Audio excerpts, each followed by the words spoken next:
Jay, can you give us an update on Zach Brown? Zach Brown. Yes, he's missed a couple days of practice, but he'll be okay. He just has a oblique. Has a what? Oblique. Strain, something. He'll be okay for next week? I would think so, yes. Okay. Jay, what's the feel you get from some of the younger guys who are kind of on the bubble this week? I mean, what's the feel? Do they press? Are they trying to make one more? Is there that big of an impression to be made this last week before cuts?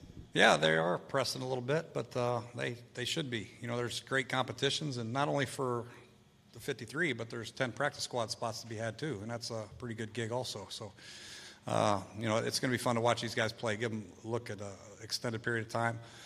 You know, a lot of times they get in there for 2 or 3 plays at the end of a drill or what have you, but now we can look at them for a whole half, a whole game, a lot of them, and we'll see how they do over an extended period of time.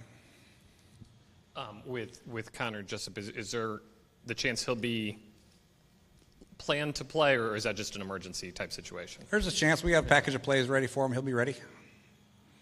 Jay, do you have any kind, at this point, do you have in your mind essentially like a 53 with maybe just a couple spots open, or how you know, where does that number kind of fall at this point of this week? You know, you try not to predetermine. You don't want to let these guys play it out to the bitter end, you know, and that's kind of what we're doing. And then injuries will play part of it, and numbers at certain positions will play a part of it. Like, we don't know how many tight ends we're going to keep, how many backs we're going to keep, how many offensive linemen we're going to keep, and that has an impact on inside backer, safety, corner. So that's the biggest thing, is the numbers at each position is the most difficult. And that's something we're going to have to discuss and talk about. But there's still quite a few jobs that are still open for the taking. And like I said, the 10 practice squad spots are also equally as important. We didn't see Colt out there today, and I'm curious how serious that is, and could that make an impact on roster stuff, keeping 2 or 3 quarterbacks? Yeah, Colt's fine. He went get his thumb checked out, and he's got a sprain. He'll be okay. He would be the backup week 1, Arizona. Yeah, that's a plan for sure. You've had Niles Paul in the past in that kind of fullback role when you need to. Is there a guy on this roster that you like in that spot? Is that more important now with a guy like Adrian Peterson in, who he really seemed to run well behind JP the other night? Yeah, he did, and he's run well behind a fullback in the past, and he's also run well without a fullback. So I think he can adapt either way. You know, JP Holtz did a nice job, and that's something we're considering. You know, it's he can also play tight end a little bit, so he'd be, you know, possibly the 4th tight end / fullback, which, you know, would impact some other position, whether it's running back or inside back or offensive lineman. Jay, you obviously you'll have Mason and Zach at starting at inside linebacker, but you seem especially deep there this year when it comes to making decisions there with Vigil, Spate, Harvey Clemens, Hamilton. You know, what do those guys bring to the table, and how do you try to mix and match the guys you want behind your starters? Yeah, that's a tough battle right there, and that's another, how many are we going to keep, 4 or 5? And that's a tough one, because they've all showed that they deserve to be linebackers in the National Football League. Even Fernandez has done some good things. So, you know, let's wait and see. You know, and Sean Dion, for rookies, come in here and done a pretty good job. Spate has made some splash plays in preseason games. Vigil's done a great job as far as communication concerned. He's like the backup mic communicator, so that's an important spot. And obviously Josh Harvey Clemens fills a void as far as dime and coverage, and he's done better in base. So that's going to be the toughest one, I think. One of them. Circle back to fullback for a second, if you don't mind. If it's not JP, is there another guy on the roster you feel comfortable with in that spot? No, not really, unless we try to train somebody. I think we have enough runs out of our 11 personnel and Tiger 12 personnel that we may not need it. But if we do want to have a couple, we might be able to cross-train somebody on our roster. We'll figure that out later. And then Thursday night, you guys will go against Robert. Obviously, he was in here for a little while. A guy with his skill set, as the league has evolved, is there still room for him to be a starting quarterback in this league, in your opinion? Yeah, without a doubt. Anybody that can run and throw, you have a spot.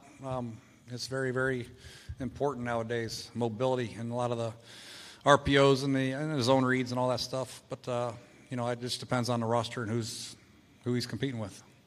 Jay, I know the focus this week is obviously on your players, but at what point do you start identifying with scouts other teams and potential cuts that they're going to make to look at practice squad guys, especially as some of your guys might get lost on waivers? No, they're on that already. They've seen every preseason game. They've already have their evaluations done. Now it's just a matter of waiting to see who's going to become available, and then we'll talk about that. So you just wait until Saturday or Sunday? You have to. You try to get your grades ready and try to preview who people might cut, and then go from there, but you just never know until it actually happens. I know you've gone through these roster cuts many years now, but does it still weigh on you knowing that half these guys aren't going to be in the room by Sunday? Yeah, it's hard. It's always hard. But, I think a lot of them put enough good on tape. We'll get another opportunity somewhere. And it could be with us later. As we learned last year, we called back a lot of guys, and not only practice squad guys, but, like Ari Kwanjo is a great example. We had to let him go, and then he went to Baltimore practice squad. We had to call him up on a Friday, and he started for us on a Sunday. So, opportunity lost here. They could get another one somewhere else. You're upset for them because how much work they put in. They're all such great kids that you want to see them do well, but we know the NFL, what it's all about, and every year this happens. But hopefully they'll all bounce back and do well. How are Jordan Reed and Chris Thompson progressing towards being ready for Arizona? Really good. Chris looks fantastic, really. He's been great in his pass blocking and obviously his routes, and he's hitting the hole. He looks great. I think he's ready to go. And Jordan Reed is getting there. I think the more he works, the more he runs. He had a great day today, just getting in and out of his cuts, getting the feel with Alex and the different formations and all that. And I think he's on pace to be ready. Jay, you're going into your 5th year now, and when you first came in here, you've looked at the depth of the team and just where you are now as far as these practices and the young guys that you're going to have to cut. I mean, do you feel like the quality of the practices have improved over the past few years with the depth that you have? Yeah, I think there's a lot of reasons for that. When you get here, when you're here for 4 or 5 years like I have been, you have also good veteran guys that know your system and are more comfortable and zip through it a little bit easier, effortlessly, and they're good leaders. And you're able to keep guys on your team with you that are good for the locker room and obviously very good players. So that has a big impact also. And then you have a couple drafts that you're able to build your team with and a couple good free agents. So, yes, we definitely feel good about our depth. Feel good really about my core group of veteran guys that are very, very good players. So you got to have that along with some good young people, which we do.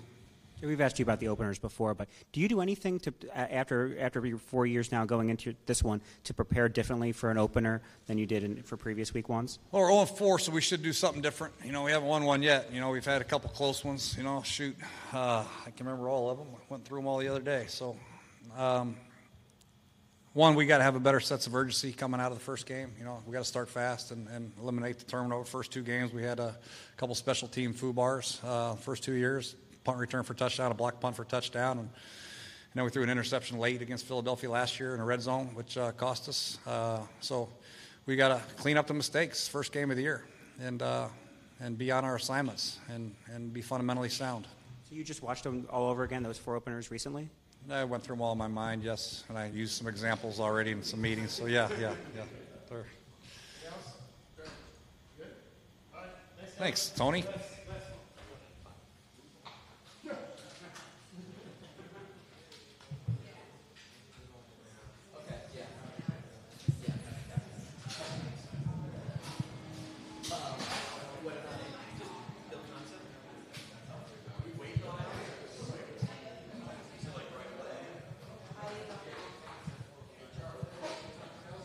Huh? I can't hear you. It should be shortly.